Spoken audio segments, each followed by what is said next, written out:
L'autre jour, vous avez eu un petit aspect de notre nouvelle salle à manger. Eh bien, là, vous avez une idée du coin cuisine. Voici donc notre nouvelle cuisine dans notre nouvelle maison. Bonjour les amis, comment allez-vous?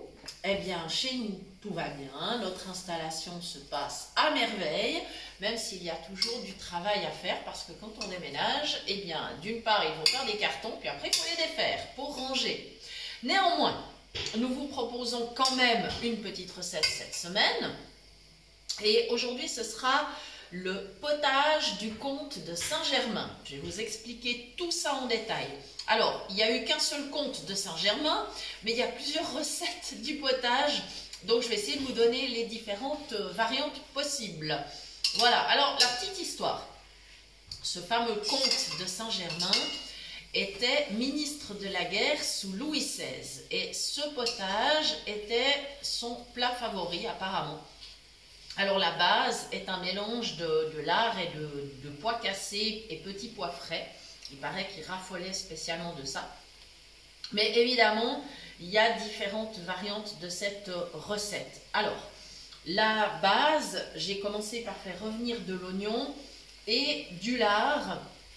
Alors, si vous êtes végétarien ou vegan ou si vous ne consommez pas de viande de porc, il n'y a pas de problème. Vous avez des alternatives. Il existe dans les produits vegan des lardons qui ressemblent effectivement au niveau goût, pas du tout au niveau ingrédients bien sûr, mais au niveau goût. Et donc vous pourrez comme ça réaliser quand même ce potage, même si habituellement vous ne consommez pas de viande du tout. Voilà, donc je fais revenir mes oignons, mon lard. Évidemment, je n'ai pas mis d'huile, c'est pas la peine. Le lard étant suffisamment gras, il n'y a pas de problème.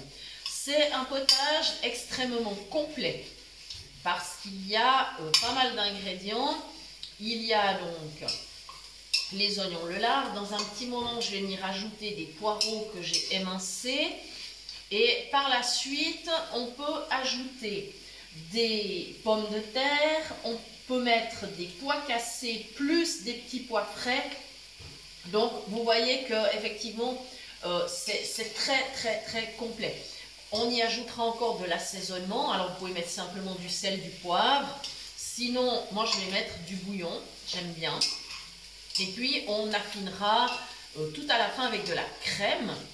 Donc, vous voyez effectivement un menu vraiment complet. C'est facilement servi en entrée dans les restaurants. Mais vraiment, si on le prépare à la maison, c'est un repas quasiment complet. Voilà, donc je continue de mélanger, je laisse bien revenir. Donc là, il faut aussi s'habituer à la nouvelle gazinière parce qu'avant j'avais du vitrocéram, là maintenant c'est du gaz. Mais je dois dire que c'est très pratique et je me suis habituée quand même assez rapidement. J'arrive même à l'allumer toute seule, enfin voilà, je me débrouille plutôt pas mal. Donc je suis super contente. Et c'est vrai que le gaz réagit extrêmement vite. Si on adapte la chaleur, c'est vrai que ça réagit beaucoup plus vite que tout ce qui est source de chaleur électrique. Voilà, donc c'est super. Je vais aller chercher mes poireaux. Voilà. Alors évidemment, vous vous en doutez, la cuisine, c'est la première chose qu'on a eu à cœur d'installer. Le reste attendra, c'est pas grave, mais la cuisine, c'est important. Voilà, donc mes petits poireaux. Alors on peut utiliser un mélange poireau vert, poireau blanc. Moi j'ai plutôt du poireau blanc, mais c'est pas grave. J'ajoute ça tout tranquillement, ça sent super bon. C'est vraiment un potage qui va avoir un excellent goût. Et comme on a des amis ce soir pour le repas, bah ça va être vraiment très bien parce que je peux en préparer une quantité suffisante, ce qui fait que ça va bien mijoter et les saveurs seront vraiment au top. Voilà. Et hop là. Voilà, ça y est. Pour le poireau, c'est bon. Voilà. Alors je vais essayer de ne pas laisser brûler, ça ne serait pas une bonne idée. Voilà, j'ai beaucoup plus d'avantages ici que dans l'ancienne cuisine parce que je pense que je ne sors pas du champ de la caméra quand je vais me laver les mains. Voilà. Il faut que je retrouve ma spatule. Ça y est, j'ai déjà mes petits repères. Allez, on continue de remuer. On ne veut surtout pas laisser brûler.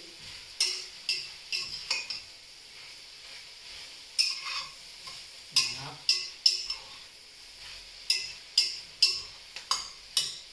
Voilà. Et maintenant, je vais commencer à ajouter de l'eau. Mais auparavant, je vais mettre 2 cuillères de bouillon. On ne va pas exagérer, le lard donne déjà beaucoup de goût. Voilà. Hop, la petite boîte de bouillon. Elle n'est pas bien grande, il faudra vraiment que je vois pour un peu les plus grandes. Mais voilà, aussi s'habituer au nouveau commerce qu'il y a dans la région et s'habituer aux produits. Il y a des produits qu'on connaît, il y en a qu'on ne connaît pas. Donc voilà, on va s'adapter. Voilà. Et puis, comme toujours, de toute façon, une fois que le potage sera cuit, il faudra le goûter et on pourra toujours rectifier l'assaisonnement. Quant au poivre, vous connaissez mes habitudes.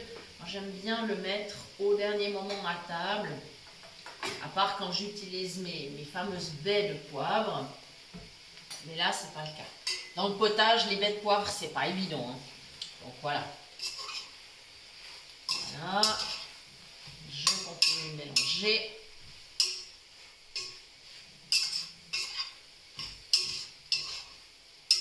Et je vais ajouter de l'eau. Voilà. Je vais m'équiper d'une tasse. Je n'ai pas encore retrouvé tous mes récipients. Ça viendra. Il y en a encore une grande partie en carton. Ce n'est pas un souci, on se débrouille. Voilà. Comme ça va commencer à mijoter. Après, je pourrais couvrir, laisser cuire tranquillement. Et puis vraiment, alors après, j'ajouterai mes petits pois et la crème. Et bien sûr, au dernier moment, je vais mixer afin que mon potage soit bien onctueux. Voilà, qu'on ait l'impression d'avoir une crème. C'est le but, hein. C'est vraiment le but. Ouais, ça va bien. Je dois encore ajouter de l'eau par contre. Voilà. Donc, je vous rappelle la recette. On commence par des oignons, du lard. Je ne vous donne pas de proportion parce que ça dépend tellement du nombre de personnes que vous aurez autour de la table. Et bien évidemment, c'est un potage que vous pourrez congeler. Hein. Il n'y a pas de problème. Vous pouvez faire des petits tuppers et puis les ressortir quand bon vous semblera.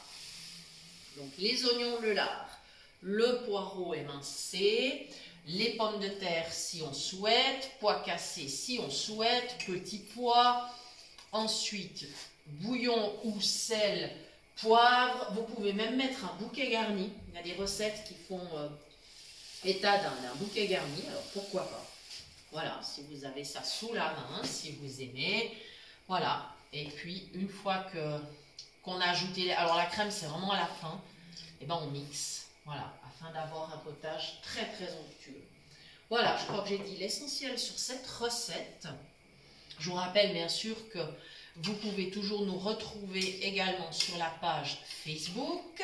Vous pouvez toujours nous contacter par mail à l'adresse suivante, cuisinepratique@mail.ch. Et s'il y a eu un peu de laisser temps au niveau des emails, nous allons nous rattraper, rassurez-vous. Il faut reprendre le cours des choses. Voilà les amis, n'hésitez pas à nous poster dans les commentaires votre propre version de ce potage. C'est toujours intéressant pour nous de connaître vos recettes. Merci de nous avoir suivis et à très bientôt pour de nouvelles idées cuisine.